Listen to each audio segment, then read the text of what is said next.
Recentemente eu tive o desprazer de ouvir de um pastor presbiteriano, por incrível que pareça, ele era mais velho, mais experiente, que um cristão deveria pular o livro de Apocalipse, pelo menos até chegar a uma certa maturidade cristã. E eu confesso que eu fiquei assustado com essa fala do pastor, porque isso vai contra o próprio ensino das Escrituras. Em Deuteronômio, capítulo 29, versículo 29, diz o seguinte: As coisas encobertas pertencem ao Senhor nosso Deus, porém as reveladas nos pertencem a nós e a nossos filhos para sempre, para que cumpramos todas as palavras desta lei. Meus queridos, a Bíblia é a palavra revelada de Deus. Isso significa que toda ela deve ser lida e entendida. Diante disso, eu gostaria de tratar com vocês hoje sobre um tema muito importante: a clareza das Escrituras. Olá, eu sou o pastor João Victor Souza e seja bem-vindo ao meu canal. Já peço a você que curta, comente e se inscreva. Historicamente, o termo usado para falar da clareza das Escrituras é a perspicuidade das Escrituras. Esse termo, esse tema, doutrina, ela é tão importante como, por exemplo, a autoridade da Escritura e a suficiência da Escritura. Mas, afinal de contas, o que é a clareza das Escrituras?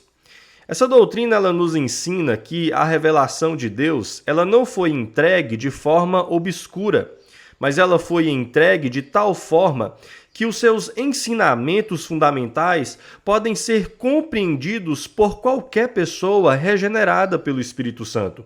Mas quando nós falamos de clareza das Escrituras, eu preciso te dizer o que isso não significa. Por exemplo, quando nós falamos dessa doutrina, não significa que a Bíblia não tenha coisas difíceis, pois o próprio apóstolo Pedro, em sua carta, diz que tem. Mas significa que as verdades fundamentais do Evangelho são claras. Irmãos, nós cremos que Deus, ao revelar-se, Ele o fez de tal forma e fez de uma forma inteligível, agindo como um pai que fala aos seus filhos de modo que eles possam entender.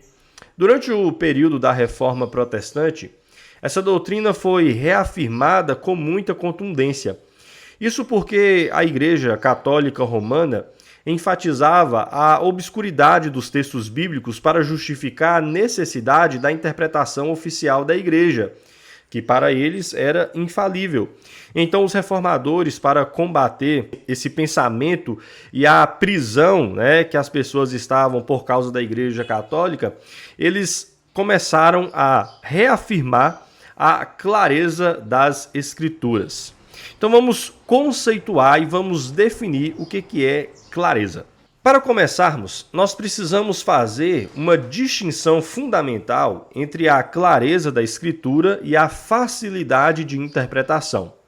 Quando nós afirmamos que a Bíblia ela é clara, não estamos falando que só de passar o olho no texto de uma vez e de forma desleixada, nós já vamos conseguir interpretar o texto corretamente.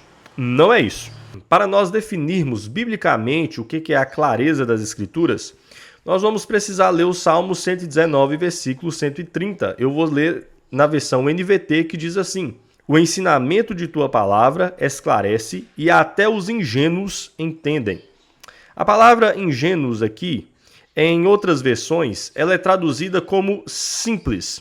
E isso significa, meus irmãos, que a palavra de Deus ela tem o poder de comunicar verdades até mesmo para aqueles que são simples intelectualmente, que não possuem uma formação formal.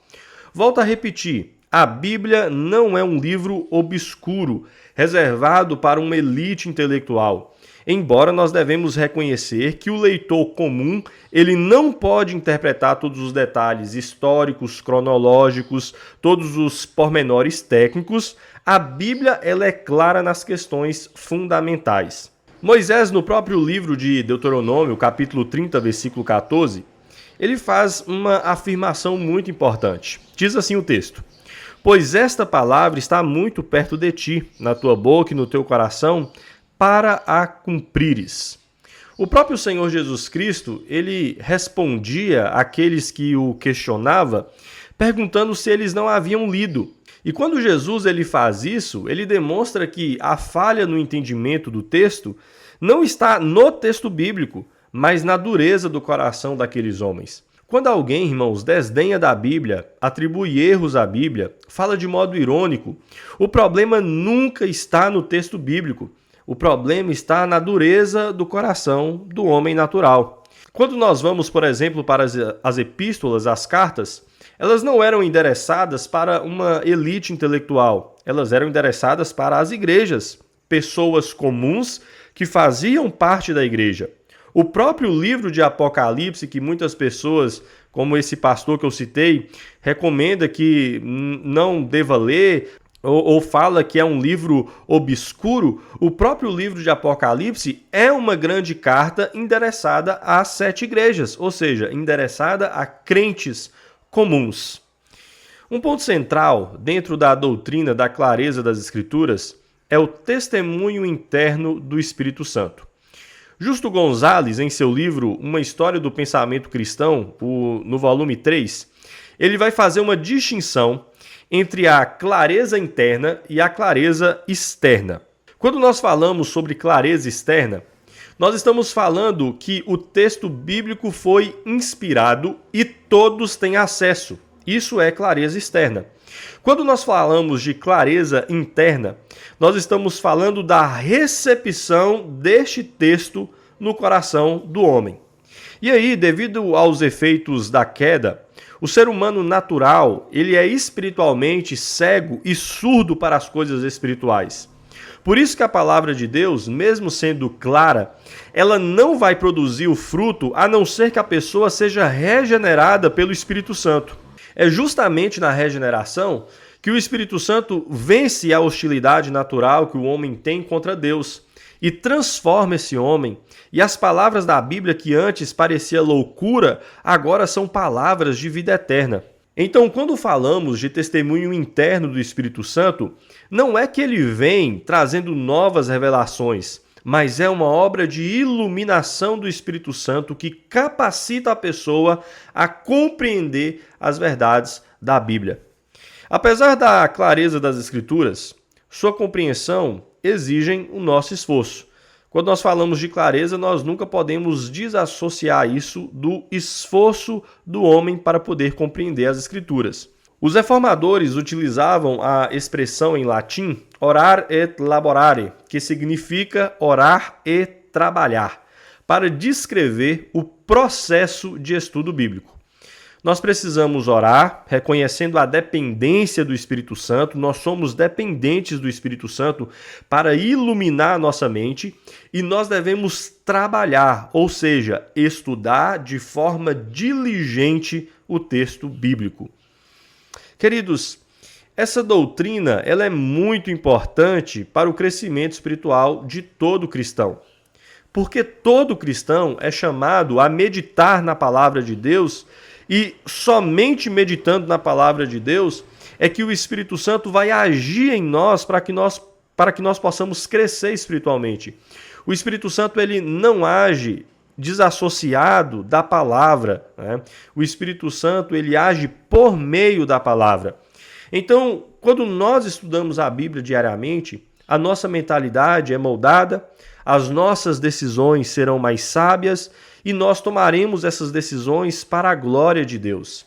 Quando nós estudamos a Bíblia diariamente, somos mais capazes para identificar os erros, os falsos ensinos de pregadores falsos, pastores falsos, homens que vêm para corromper o texto bíblico. Quando estudamos a Bíblia diariamente, somos consolados e descobrimos que Deus continua falando de forma poderosa e eficaz por meio da sua palavra.